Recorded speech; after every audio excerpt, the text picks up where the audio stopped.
Alex Berger for the Oligarchs Production, Yann Morsto pour Beta Film et Alvaro Longoria pour Morena Film.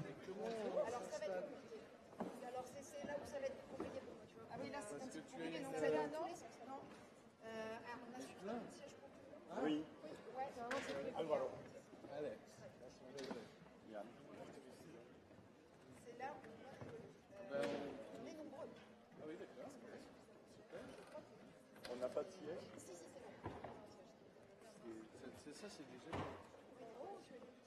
Oui.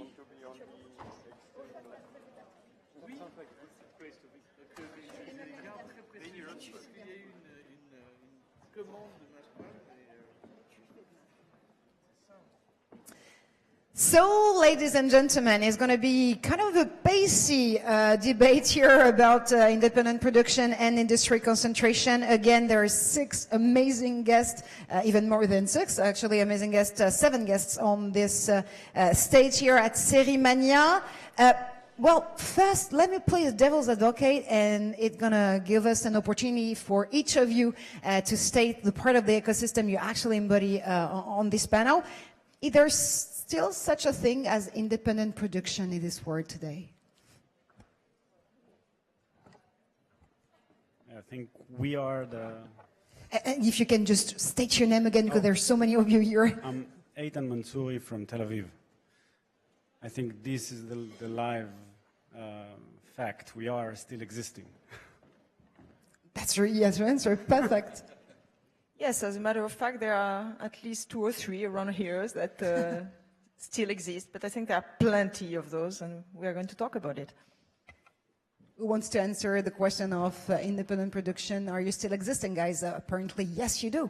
I think not only, well, my name is Alvaro Longoria. I'm an independent producer from Spain, Morena Films. And I think not only are we still around, but I think that we will be more and more important despite the fact that it may not seem so. And hopefully we will discuss this today. Absolutely. Alex.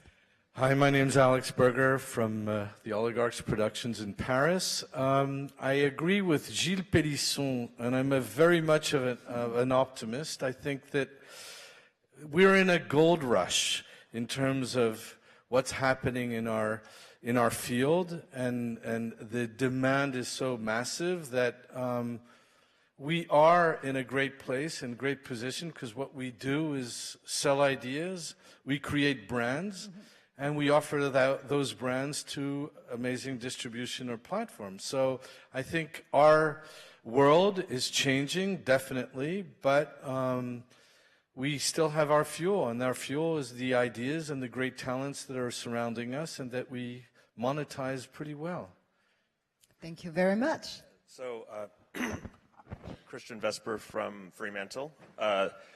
I work across all of our global drama producers, and I would argue that they are independent as well. I mean, we treat them as independent producers, and as Caroline and Caroline and Eitan and I go into production in 2 months on a project, Fertile Crescent, which won the pitch session here 2 years ago.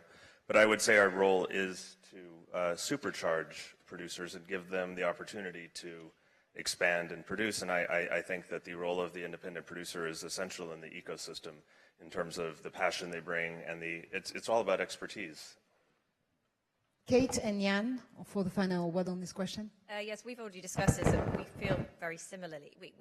So I come from ITV Studios, the distribution wing, but ITV Studios has got 55 labels, and they are all labels that we either part own or fully own, but we call them labels. They're treated independently because only through independence can true creativity come, and we recognize that. And I think, you know, there's a discussion maybe to be had whether our producers, you see them as independents, and we try to foster independent culture to get the best creativity, but we also work with a lot of true independents who have no ownership, are fully privately owned by themselves, and both sides are equally as important, because ultimately it's about getting the best creative out of people.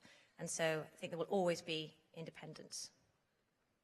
Last question on being independent with you, Jan. Is it mentally independent or financially? Well, and actually, that's a great question, though. And the other question is true independent, as you said, or false independent. So I would say independent is the independent producer or production company, is the opposite of fully integrated media company. That would be my definition. Yeah, so actually, is it a requirement right now to team up with larger groups to make those production and can that happen? You guys are going to production together in 2 months, though. Would you make the very same content, Caroline, Hélène, if not partnering with Christian here? Well, I think independents are not dreamers. We know perfectly that this world is evolving drastically, but we have always in our career, and even as a feature film producer, partner up with people that give us the leverage we needed that we don't have, let's face it, but partnering with large groups that are respecting not only our independence, but respecting our, freedom of creation and of the talents we are working with is absolutely essential. So yes, we are looking for those partners, and I think it's a very good deal that we are both making. And Christian, would you actually be able to bring to the audience the very same content? So sharp? Look, I think that, again, our producers, trust me, they operate in very independent ways much of the time. But I agree with Caroline. I mean, it's a project that to fully get these types of projects into the marketplace, and I think very almost auteur-driven style television at times, it requires an effort from all sides. And we consider, frankly, our producers' talent almost as much as we consider the writers and directors' talent. We work with OE Core is a real independent that we work with, but within our group we have companies like Wildside, and we rely on them to have the talent to be able to take creative projects from start to finish. Alex, are you talent? I think that the paradigm shift is interesting. We will, of course, adapt and find the best partners. It is also, how, as Lorenzo Di Maio was saying this morning, how do we retain a little bit more of the upside? And I think that we have this leverage that you've been telling us about. I mean, trying to have that leverage is essential. Having the funding necessary to initiate and take an idea to the level where it will start interesting other partners, and that is something that's very important.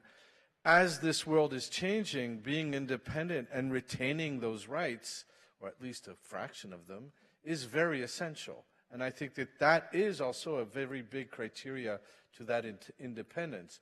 Working for fees or being just an executive producer is great. We are executive producers of shows that we have a vested interest in.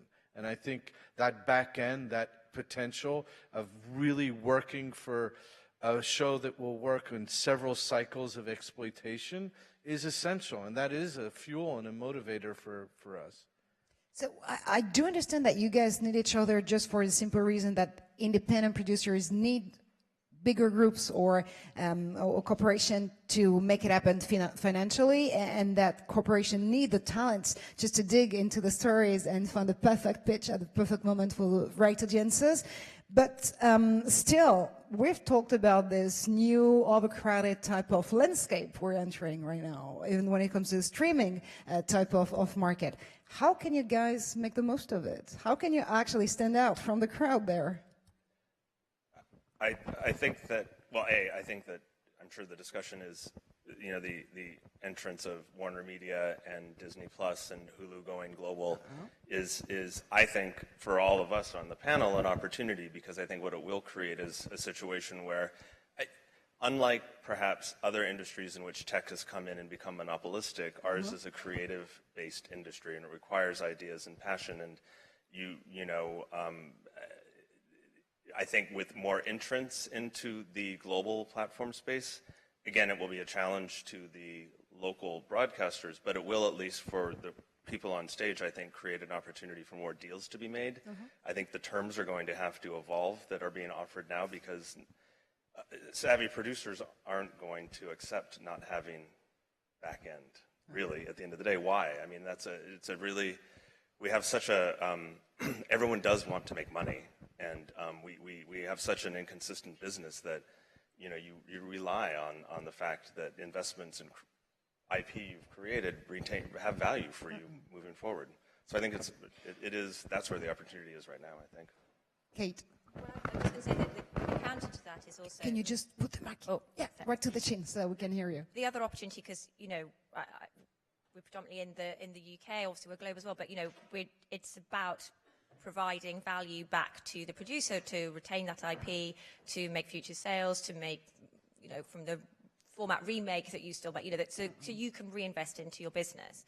But obviously you need distribution on that. And one of the things about sort of the global platforms and the expansion of the global platforms is as people are pulling their content off their distribution onto their own service, is that's creating holes in the services that used to be there, which creates opportunity for your shows to be sold into those, which again then creates profit back into you as a production. So, I mean, the business is constantly evolving. There are new buyers, there are new ways of working, there are new models. But there is also opportunity in all of those as long as you're flexible and agile and see where those opportunities are that are very good for all of production and distribution in the whole industry. Are you available to fill in the gap, Alex, when it comes to this, hole being created in the ecosystem? I'm willing to fill any gap. I swear. We're very opportunistic, but I think that, again, what you said, you never know what a project is going to be. We're just fully committed and obsessive, compulsive on everything that we do. Yes, we want to fill those gaps, and yes, we want to find the partners that see the opportunity, that are going to be bringing something to the table. And what they do is distribution, or the 3Ds, distribution, development, and of course, deficit financing. And everybody brings those talent to the table, and we make things. And so we can't do it all. I mean, as an independent producer, my obsession is getting the best writing and the best talent around a project and bringing it in at a good price. And then we can't do it all, but we need to have the partners that really take that relay and bring it to the world and make it bigger and make it more powerful as a brand. So let's say it's Christmas. I'm giving you a blank page to actually bring the to-do list on what requirement you would like to see on each other's contract. What would they be? Maybe independent producers first. You mean, if what is the dream contract? Exactly. Well, I think that it's not so much about saying what the specific details, but I think it's to preserve the nature of the producer. And for me, a producer is a mix between a creator or a creative person and an entrepreneur. And those two elements are critical and they're crucial, and that is what makes shows original. That's what makes shows to be on budget, to be on time, and to be different and to be good. No? The moment you take those two things away, and I think those two have to remain at the same time, entrepreneurship and creativity, you kill the system and probably the industry, and we all end up watching the same series, because if you have too many people having an opinion, at the end you kind of dilute that opinion. So I think the ideal world is one where the independent producer is valued by the client understands and values what is our value added, and for us to be left to do our job like we've done before, without having to fall into the rigidity or the very tough requirements of the studios or of the platforms, which of course there are different animals, and we are in a business of prototypes. Every series, every film is a prototype, and we have to be creative and innovative. I think there is a big fight also going on between quantity and quality. Obviously, the platforms are hungry beasts, and they have to feed those hungry beasts. It makes total sense from a business point of view. But you cannot at some point only produce thinking about quantity. I think we are the providers of a certain kind of quality. When Alex was talking about the concentration, our concentration is on the quality, essentially. It was funny this morning in a panel, an ex-head of DGA was quoting Gramsci, and this great quote about an old world which is dying, a new world that cannot emerge, and in between many morbid symptoms. I believe killing the producer is one of these morbid symptoms. And I'm not talking about every behavior that is happening in the market right now, but we know that some platforms have a tendency, for example, to go straight to talents, or the tendency, which is more and more generalized, of a buyout. It's clearly, from our point of view, a very short-term calculation that ultimately the triangle producer, writer, director, that has been the key element of all the very flourishing content market over the past 100 years, is still the basis of it. So I think Europe, and something very important happened for writers in Europe yesterday, Europe has a role to play to preserve the figure of independent producer. I don't think we have to be defensive, we have to be offensive, meaning that, again, we don't think that small is beautiful. We believe only strengths will help us, face the situation we are in. And interestingly enough, many of those newcomers, platforms, or US powerhouse are coming to us with a sign that reads producer-friendly. So obviously I'm feeling that something is changing, in spite of what Variety was writing this week, that independent producers are not sleeping anymore. We sleep well. Thank you. And in very nice beds. So, guys, we definitely don't want to put you in a grave, fortunately, but actually, Ethan, sorry, when you're actually hearing this debate here in Europe, what's your perspective on this? What's your take on this as an Israeli producer at first? Do you think that we are too defensive here in Europe, trying to protect our industry, trying to protect our ecosystem and the way it's been made for so long? I think it's very similar. At the end of the day, when you look at the Israeli market, you see that it's like a small lab. What happens in Israel, I later on see it happening around the world in different places. And what happens with the platforms in Israel, with the platforms in the world, happens a lot with broadcasters in Israel. Again, I think it's a very different market in the sense that Israel is a very small market. It has a lot of attention because interesting things have came out of Israel, but the role of the independent producer is the same. If I look at what my partners here do in Europe, and I look at what me and other producers like me do in Israel, I find it very similar, and I find that we are fighting the same fights, meaning we are a leading creative force, and we see ourselves as a creative force that can lead a project from A to Z and take it from an idea to a finalized product. And I feel like that putting this creative producer out of the equation will create a lot of problems. It creates a lot of problems. When you look at projects that happen like that, when there is no creative producer, and I always add the word creative producer, because creative is not always creative in the sense of writing or bringing ideas. Creative is in the sense of understanding how to imagine a project and take it from A to Z. What's the way, what's the road, what are the deals you have to do, what are the compromises you have to do, where to compromise without hurting the creative side of the project, and on and on. And I think this is the same all around. It sounds like content industry diplomacy here, right? Having to compromise, having to try to find, some new path, some new rules to actually still make this content happen. Christian, and then we'll have a reaction with Jan. I was just going to say that,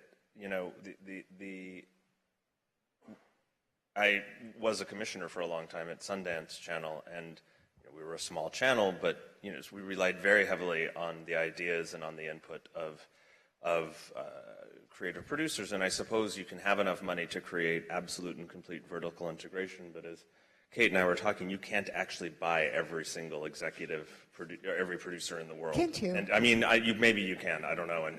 And I think that, what you miss with creative producers is they're the ones that are out finding books that maybe people haven't thought to adapt. They're the ones out spending time with high maintenance directors, that need to be coddled into place, and throwing money at auteur directors, if that's what the kind of TV you're making, doesn't always work. I mean, they need emotional and genuine support, and I think that But it may be that perhaps it is about two kinds of television. I mean, there's a writer who's terrific that I know who was given a deal straight from an SVOD platform. Included in the deal was a 5% fee for any producer she could get on the project. Well, then no one with any experience was willing to do the show.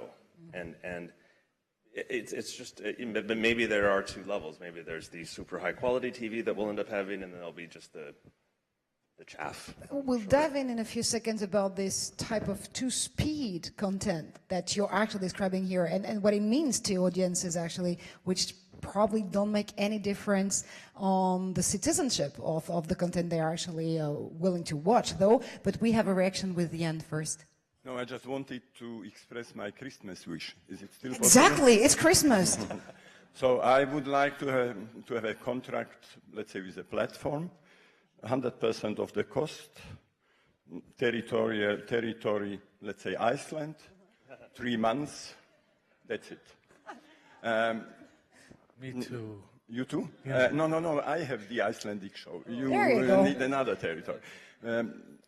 I think protection is not the solution of anything today, just to go back to you. And second issue, I do not believe that independent or not independent producer is in itself an endangered species which has to be protected. This is not what we are, and I wouldn't like to be protected. I am still independent in terms that I own my own company. So I think what we should understand, what is our role? And there is something which I think, as far as Europe is concerned, is very important, and it has not been mentioned, that product we are creating, and I know I'm in the country where the exception culturelle is still something, but the products we are creating are carrying values, have influence on people who are watching. So I think we have in our hands the most important element of whatever carrying issues which makes our societies. And I believe it should be the priority number one today in Europe to understand that Europe and European countries needs production. Now for this day, needs content creation.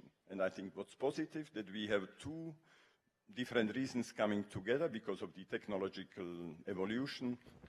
There is a demand for a product, and on the other hand, there are different reasons that only economical to produce and to create. So it's really a very interesting moment. The other issue is what is the right... sorry. Sorry with the mic. And the other really question is... with the mic, but people won't hear you. Sorry, yeah.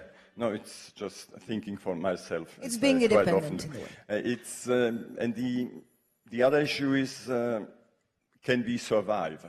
So it's not if you are protected or not, but what do you need in order to survive in this world which is made up of giants, and that's true, and even if we are big, we are small. So I think the first conclusion for myself would be that perhaps we need larger production entities. Because I can give you the reason if it's interesting. Caroline? I totally agree with that, and this is where I think that the quantity issue is not a problem as long as it meets the quality issue. And we have a responsibility as independent, certainly not to hide and protect ourselves, which is certainly not what I wanted to say, but we need to invent a new model that will understand this need for content and that will respond in the right way.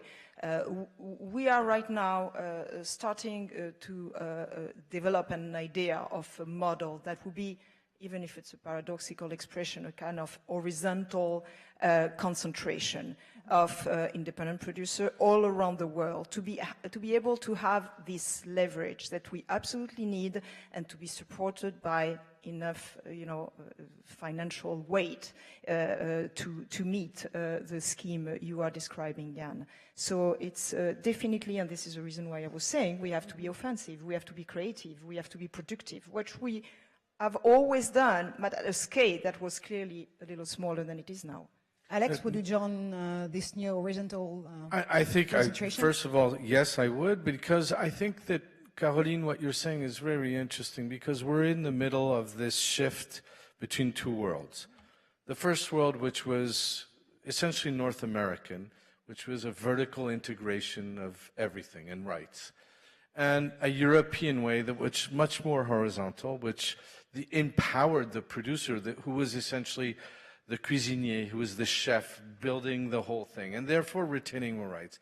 And I think that there is a middle model, which is, without denying anything that Jan is saying, etc., it's really about trying to make sure that everybody is really contributing and receiving from the pot. And I think that the broadcasters, the distributors, everybody, I mean, we're going so global. What was not an issue before, because even our culture, our languages didn't travel that well. Now, I mean, I do a show in French on the French geopolitics, and it's selling in 100 countries, which is surreal. So the world has become smaller.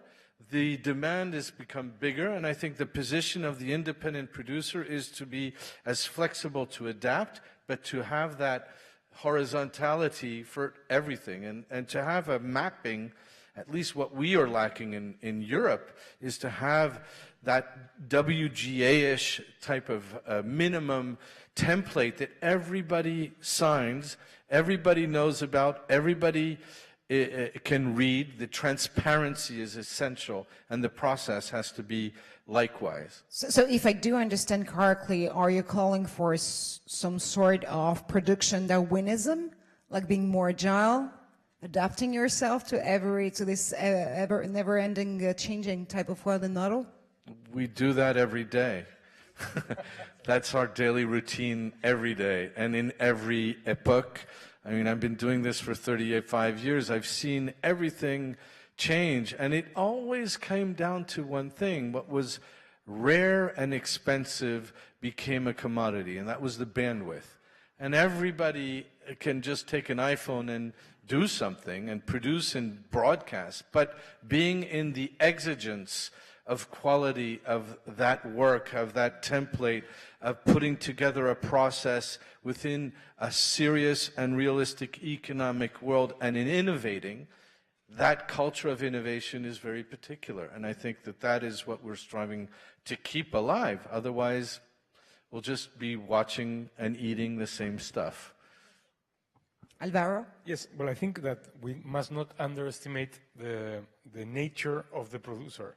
I mean, I've been a producer for 20 years, and I've been said no so many times that I cannot even recall. I can recall how many yeses I've had, you know, but the no's no. And I think those no's really make us what we are, and that make us stronger. We were talking about this before. If I have an output deal with a platform, and they come to me and they say, you can do 5 series a year, I would be scared of myself, what I would end up doing, you know, because I don't have to go through these filters. And I don't need to try to understand the audience and to make that extra effort. And I think that the independent producer is trained by definition to do that, and we are insubstitutable. There's no other way to do it. You have to have an entrepreneur that is, you know, small and agile and can find, and you know what? When I fall in love with a book or a script that I have, I don't care if Netflix says no, or Amazon says no, or Apple says no, because as I said, they've said no a million times. So I will end up a way to make it. There is always a way to make a film or a series. There are many clients that need product. We are in the best position that we've ever been at least since I'm a producer for 20 years. I've never been in this position where I have a product. They say, no, okay, I don't care. You know what? There's other people. You know, I think that is our balloon of oxygen, you know. Quick correction with Kate. Well, no, I was just going to say that that's exactly, you know, we value producers so much because it's that tenaciousness that if you don't have a producer at the helm who won't take no for an answer, we'll keep searching, we'll go, okay, if that doesn't quite work, what about this? And particularly in the world that we see a lot of, you know, co-productions and producers coming together, like, how do I get my show made? Who are the right partners, and how do I keep going? And, you know, we have shows that, you know, we're working with one show, it's going to production in a few months, and it's been with us, we've invested 5 years ago. I think we have a show that's coming to air this year. I think it's the producer's been working on it for 9 years, and that's the producer, and he would never give up on it. And we would keep him saying, "Oh, this one's about to go," and we're like, "Well, yeah, no." And then 6 months later, "No, it's definitely about to go." And then suddenly it's like, "No, it's going," and we're like, "Oh, it is. Okay, great. Let's get on with it." And it's that is the will of the producer that keeps it going and doesn't let it to die because they love their projects. But if I do understand, when coming back to on the side of wider corporates, though, what your leverage is that you're buying time, and you're able to do that, right?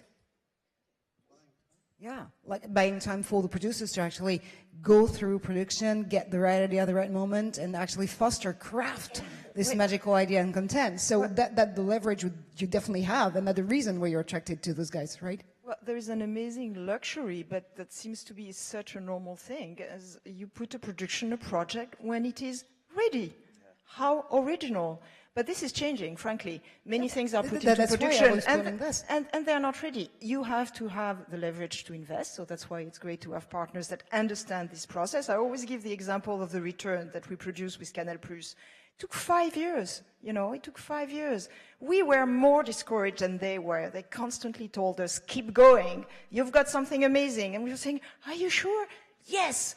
Well, this is amazing. This is what we are expecting from partners. They didn't have a slot. They had to broadcast the project. I can tell you the return would not have looked like it ultimately looked, but you have to be supported by, partners.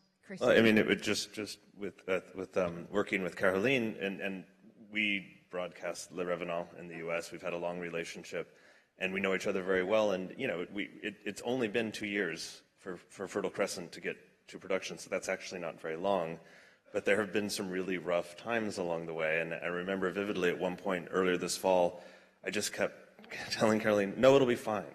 We'll get agreement between these two we have 2 broadcasters we brought on board, which I can't talk about yet." But she goes, it's that relationship back and forth. She, on the other side, we would freak out about the French broadcaster, and she's like, "No, trust us." And it's that's the work of being in production, and I think that again there is, of course, you can come up with a factory model, but a factory model creates sameness, as Alex was saying. And I think that, and that is with what we need a show now in this category for this. It's just a different way of doing business.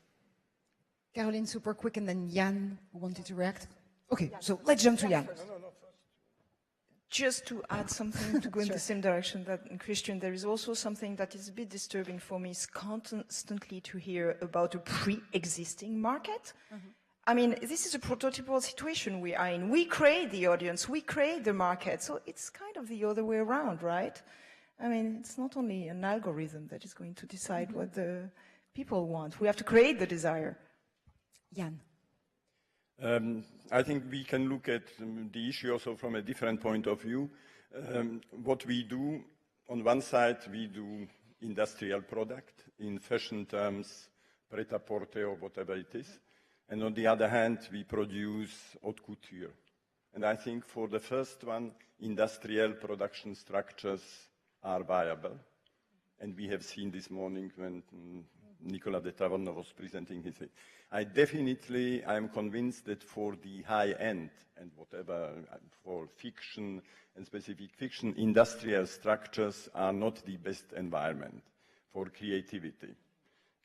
Whatever happens, and vertically integrated company and company trying. So the question is what I have to be in order to survive in an environment which believes that it can produce haute couture in industrial way. What is the size we do need? I have also a model which is not a horizontal thing. Can I sell my model here? Sure, please do. Half a minute. No, my idea is, and this is what we are trying to do in beta. We are a distribution company by the past, having been there for 60 years. I think a day before yesterday was our anniversary. Please applause. And for the thank you. And for on the other side, we have been always very close to content creation, and today we have more than close to 20 production companies we participate. Our model is combination of production and distribution, and at the same time complementary to take over complementary function, which smaller producers can't hardly do themselves. That I think, to make it very clear, to prevent that the good producers, that a young good producer or production company gets raped in the public place, means all the rights are being taken. That's by pretty violent. I don't know. And then in order at least to explain him that it should not be pleased about that he may finish with a trauma and it's not the best basis for the future. So I think as far as the drama production in Europe is concerned, I think they will be moved, which will be there is a certain consolidation already taking place, but this has been driven mainly by financial aspects, or in many cases. And I think if we introduce again, what we have been talking about, you have to be creative, it's about content, and it's single piece every time, and it's not pret-à-porter. And if we still, I think, if we start to create something which is larger than very local and very national, still keeping that could be a way. So I believe that there will be less groups, and I hope they will be international, and they will survive in the changing environment. But if we do actually follow Jan's model, what you're describing right now brings us back to the question of the two-speed type of content and access and audience there. So if I do follow, then we would end up having one common type of content production on the one hand, and on the other hand, the high-end type of super quality that audiences are definitely craving for. So in the end, if you come back to the other part of the ecosystem, which is the user, the consumer, actually the audience, what do you think they're craving for? Because in the end, we're creating content for audiences, right? So if you don't have the right content to feed the audiences with, you won't have audiences in the end and no more story to tell. We hope that we know that there's a good story to tell, and we trust our broadcaster partners that they will sell it. We will be smart enough to give them the DNA of our show in such a way that they can translate it in every marketing, promotional way to attract as many people as possible. That is our obsession. I think that that is also a role that has now become new to independent producers, is we do not stop our job when we deliver a tape or a file. We are feeding our partners, distribution and broadcast partners, into selling. Are you getting exactly the way that our show should be sold? And it's tough. But we can make more stuff. We can be more creative to feed our partners with the right elements so they can sell it the best way possible and make it as big as possible, which is, of course, our dream, is to see as many people possible that will appreciate what the work that has been done. So it is a whole new dimension, I think, that has been going on for the last 5 years. I mean, you started even with the return in making that ambiance, making sure that everybody understood what they were going to see eventually without going too far. It's great. Kate? Well, I would say that, one of the roles that we obviously bring, we will bring as distributors, we bring the financing, to help shows to be made. But, the challenge to everybody, to independents, studios, any producer, is that the international market is very crowded at the moment. There's a huge amount of amazing content coming from all territories that then has to be resold.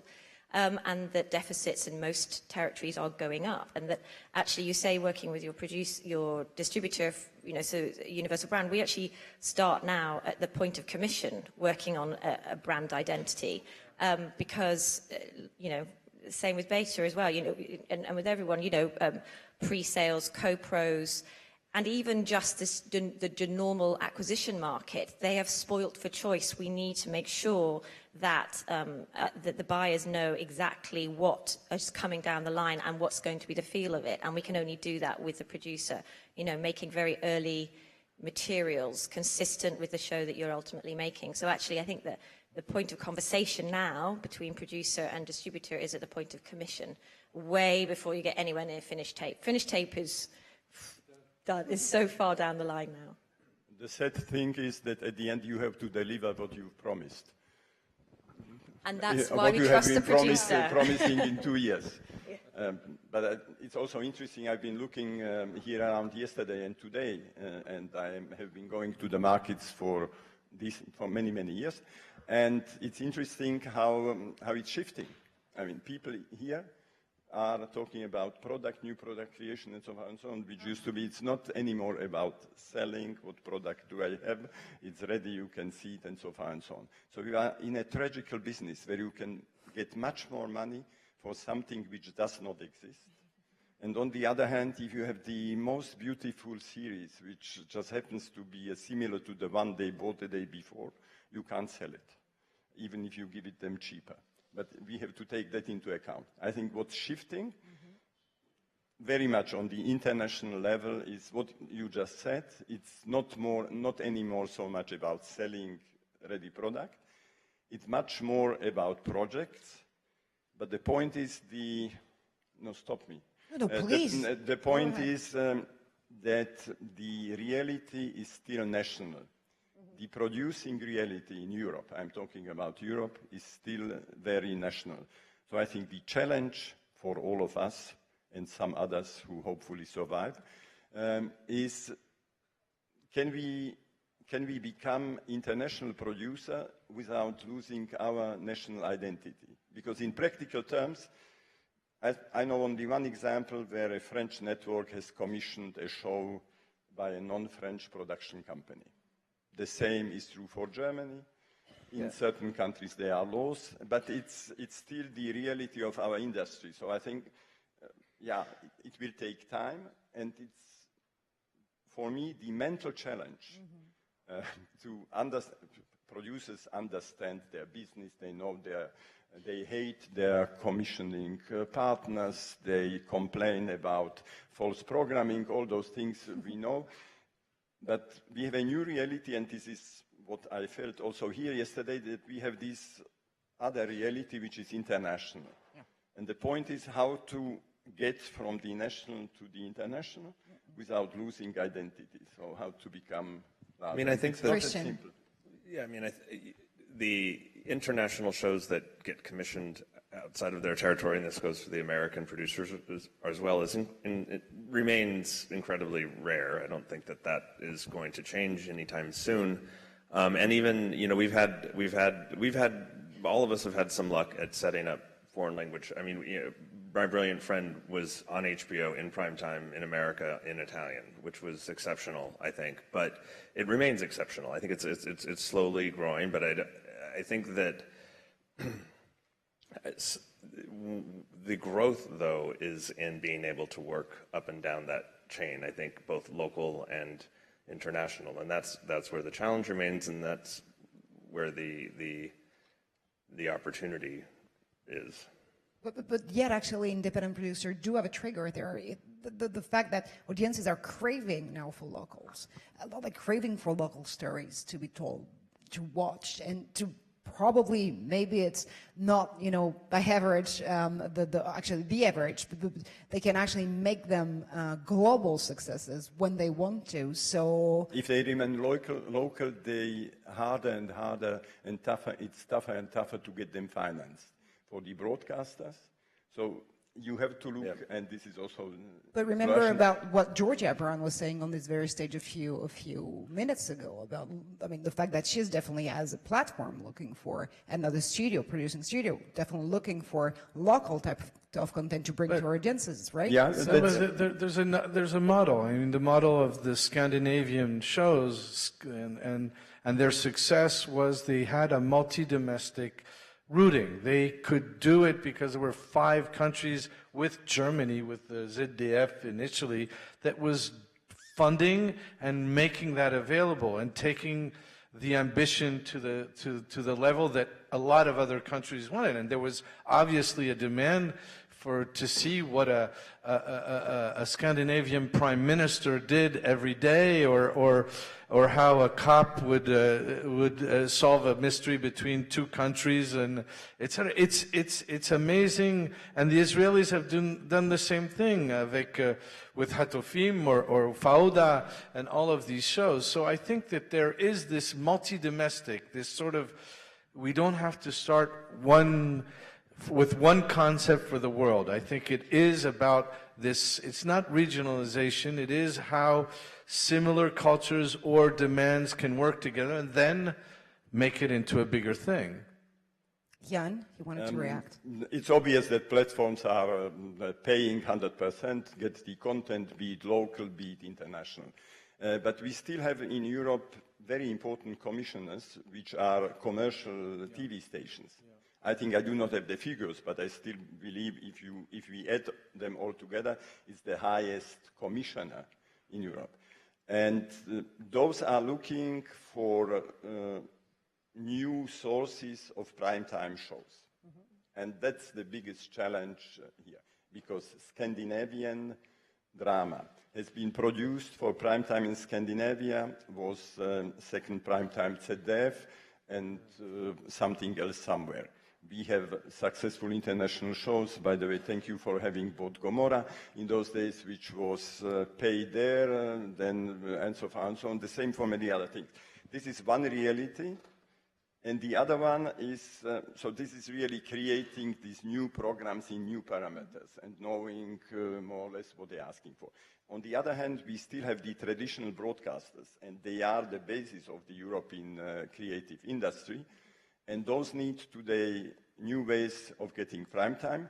And I would very much like to, when I start being in the business, then I would very much like to create an award for the first one who creates a European drama which would be successful in, let's say, 4 important European territories, which we do not have yet. Well, it's interesting. I think that I'm recently moved to the UK, and looking at, it's so important for, I think, all of us here, for the broadcasters in the countries to remain vital and remain competitive.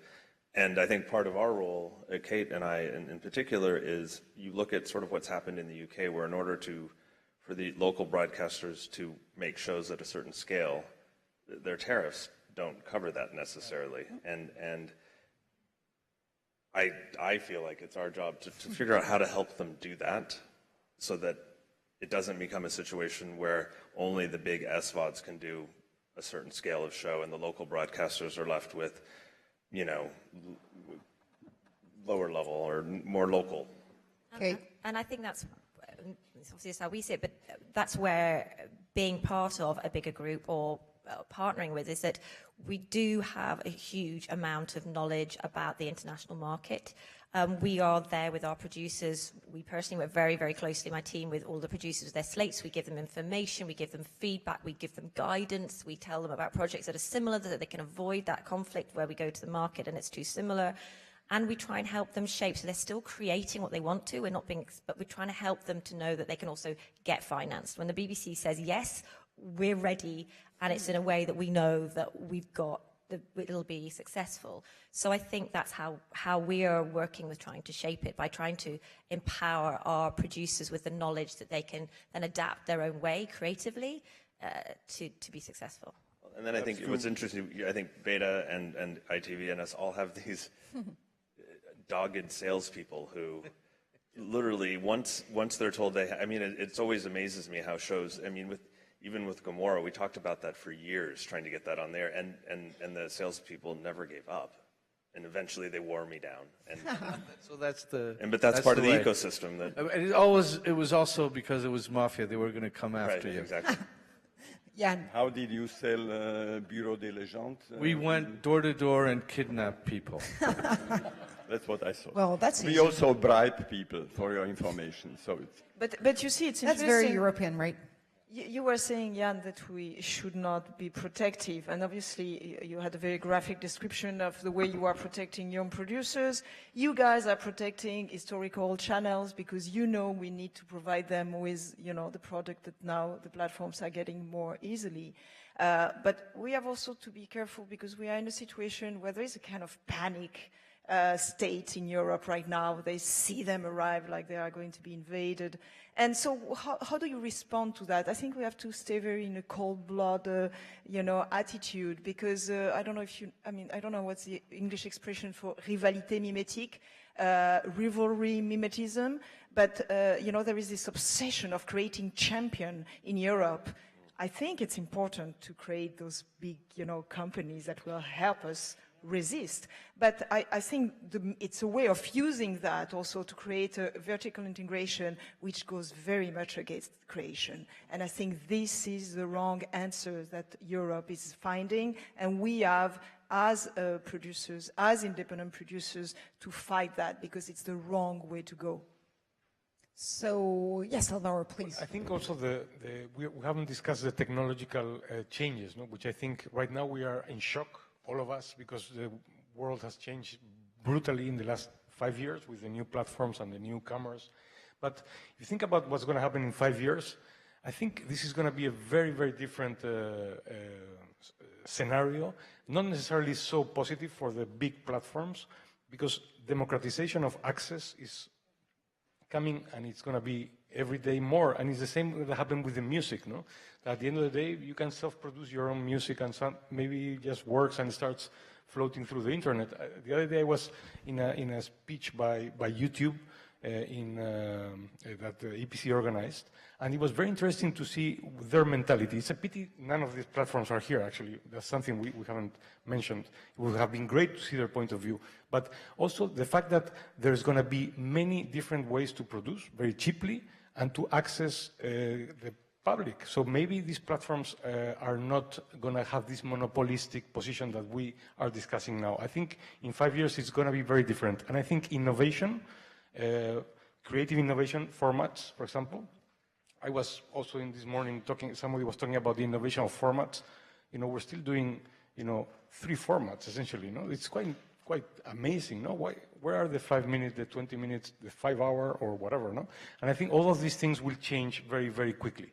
And I think that the independent producer is best positioned to adapt to that, and a platform cannot. And it would have been great to have a platform here. I mean, Caroline I'm going grabbed to play the Georgia by devil's the neck and advocate pulled in a her few in this seconds. evening. But it's interesting. I think to your point, what you also need is like a Taylor Swift to come in, and someone with enough talent and skill to say, all right, this has to, what she did with Spotify. Apple, yeah, exactly. And a lot of people say, I don't know this business at all, but from what I gather, those artists of that level have now forced the platforms in music to share in a more equitable way. That's now, there's now a boom time back in music.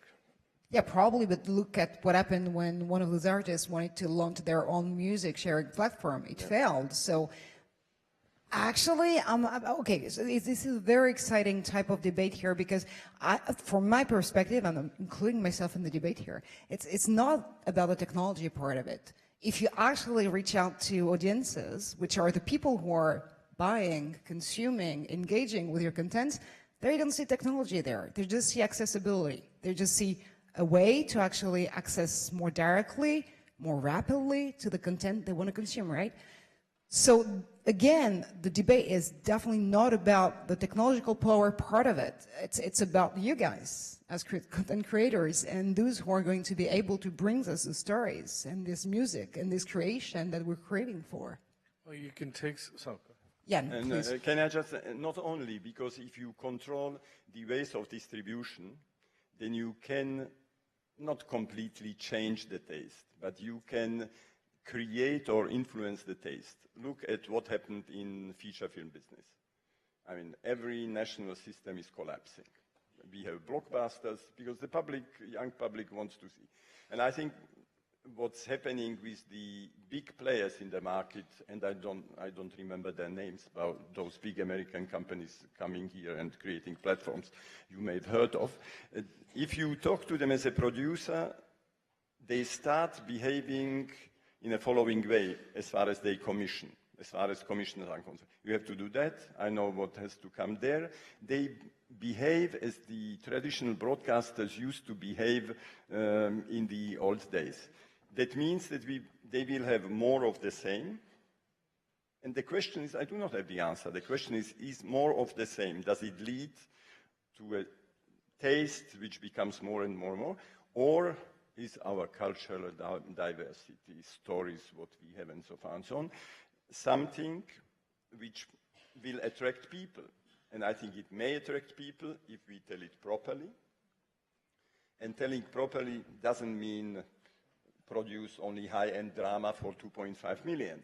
But if you want to compete in the courtyard where it's about high-end drama, the money is also an issue. So there is another element, and I think this is a positive element in Europe, that we have subsidies, we have tax rebates. So the political side of our business starts to understand that we are important. This is what I wanted to say, that we are vital for the system. Totally. Which actually brings us back to the question of regulation, and I do understand we need some rule in the game at some point, and that probably with the initiative of what TF1 has been describing, partnering with Netflix on a very specific type of content, maybe the other type of looking at this problem, which Delphine Arnott will embrace in a few seconds as a public broadcaster, will be also different. But again, the question here is definitely also to try to look on the other end and the other way about when those type of newcomers are actually coming to the industry, into the block, maybe we should also try to follow the money and try to understand how they do finance creation in their own way, and not always probably rely to regulation and public funds and everything. How can we actually think better and think out of the box as producers, right? As an industry. And we have no question, no clue. Was that a question? Or? Probably. No, it's actually a brainstorm. I'm including in a personal brainstorm. Well, no, I don't know. I'll give an answer. I don't have any answer for that. But I think there is something that we need to look ahead of what our role and what our industry is going to be in the next 5 years. I mean, we were talking about the past 5 years that are radical change. But basic thing, good stories get to be aired, and they get to have success, and they have following, and they generate their own ecosystem. What's going to happen in 5 years? Is TF1 going to be that trusted brand? Is Netflix going to be that trusted brand because that is where we need to go? Or are they going to be disintermediated like other were through internet? At one point, we are going to go and concentrate more and more on that brand. I want to see that show. I want to see that talent. I want to see that idea. And therefore, we're going to have to think of, in the next 5 years, how we're going to construct a little bit more of how that brand is going to travel, how people are, and we're in a very archaic system still, which is we produce with a partner, and there's a distribution partner, and then it sells up, and we have a primary partner. What is it going to be in 5 years when all of a sudden my kid or grandkid is going to say, I just want to see that show. I don't care where it comes from, because technology already today is already alleviating and disintermediating a lot of the conduits. Blockchain. Exactly. No, but that is what we need to think about. And therefore, how do we make trusted brands? How do we make sure that everybody in that food chain is relevant, because we need to adapt quickly? But it all starts in one place with an idea and a process. May it be industrial or not, but it is that process of making an idea and turning it into something. Absolutely. And if you let me be, I'm just jumping in, and then I'll definitely give you the mic, though. Yeah, if I'm can be your grandchild just for a second, and I'm jumping into this 5 years type of future, then my problem is, of course I want to follow the brand, of course I want to follow the content, but I probably don't have the money to actually subscribe to every single service and platform you're offering here in the market to actually be able to access this content. So probably blockchain is one. Or Why? recreates the cable bundle, Tap basically. in les bracelets rouges in the next 5 years, Yeah, and but you'll exactly. see where you can No, get it. exactly. So That's my all point. you'll have to do. So my point is that at some point again, there will be another concentration when it comes to the platform, so that I can access every single content just on one click. So and probably blockchain or pay-per-view is also one of the Or answers. micropayments, or whatever it is, it doesn't really matter. As an end user, there is a price point, because there's a value, and there is going to be more and more value to that content or that brand, and therefore we need to think forward how we can structure that in a smart way, because otherwise we'll just wait until the technology arrives and then adapt. I think we have to be a little bit forward thinking on all this. But we will always be content provider. Fortunately, we're not working in technology. We know how to adapt, but storytelling is basically storytelling. Yes. Jan, are you willing to become I just a wanted to data say engineer? that we have been for quite a long time in B2B business. And when I say us, I mean producers, yeah? Business to business. We are more and more in B2C business. And we have to learn. We do not have to follow the taste of our public and to produce something which they like today for in 2 years. It doesn't work.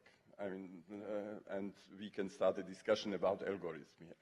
But we have to be close, we have to understand, and we have to get to them. And to get to them, it's also intelligence, because we do not have oil in this country, so we have something different. But it's not enough. It's also about money and so on. So it's the against question. We had an Oscar-nominated movie, my production. I love the movie, one of the 5 international movies. Yeah? We were competing against 4 other movies. One of those movies has been supported by a very important large company who very much wanted to get Oscar, and you can ask them how much they put into the advertising campaign in 3 weeks in the United States. And their B2C thing were Academy members. Yeah, so, but obviously this is marketing will be not the basic issue, but a very important new issue. So it's one of the elements which I would say the future organization of future production companies needs this important element, either inside or however, through a studio, through a partner. We need to understand and embrace all of that, the promotion, marketing, digital, and communications, and we learn that with our partners. But we need to integrate even more stuff to make our ideas relevant and seen. Okay, time flies by on this very stage. One very final point so that we can tour around the panel one more time. In one world, or a little more if you may, how the future is looking like for independent production, though, in this very system industry universe we've been describing over the past last 60 minutes. How the future looks like, just one word. I think in one word you can't talk about the future. You can say, I think we don't know. We do know it's moving fast and it's changing all the time, and we need to be flexible. Being flexible. Thank you so much, Etienne. Kate. You stole my word. I think optimistic. Keeping positive. Well, that gives you one common, issue with Gilles Pélisson. Being optimistic, that's good. I like this. Christian. I think it's right. I mean, I think as Carol pointed out, storytelling is you can't you can't contain it. It's not something specific. And again, I keep thinking of, you were talking about how the way to compete. I mean, what Europe doesn't have the ability to do is spend billions of dollars on, like the tech model is you spend a lot of money, go into debt, and corner a market, you become a monopoly. I hope that our business is such, because it's based on creativity and storytelling, that it will resist being contained by any specific model. Thank you very much. Caroline? Well, I'm speaking for France. We were falling asleep, and finally we can, and we have to reinvent ourselves. So that's amazing. Reinvention. Alex? Courage. I think we need to have the courage to change, to adapt, to innovate, to go further, to be bold. Jan? We have to be humble. and the future is complex but very promising. And last but not the least, Alvaro. I think focus. I think it's very dangerous to get lost in the fireworks right now, and I think we have to, as independent producers, focus our limited resources in maintaining our essence that makes us valuable, and to look for value added. Otherwise, we're going to get lost in this crazy voragine. And we don't want to get lost in translation for sure. Thank you very much, guys, for this exciting perspective you've been sharing with us for the last 60 minutes. I am releasing you from duty on this stage because we're about to go to our next segment and session. They will be with Delphine Ernotte for France Télévisions.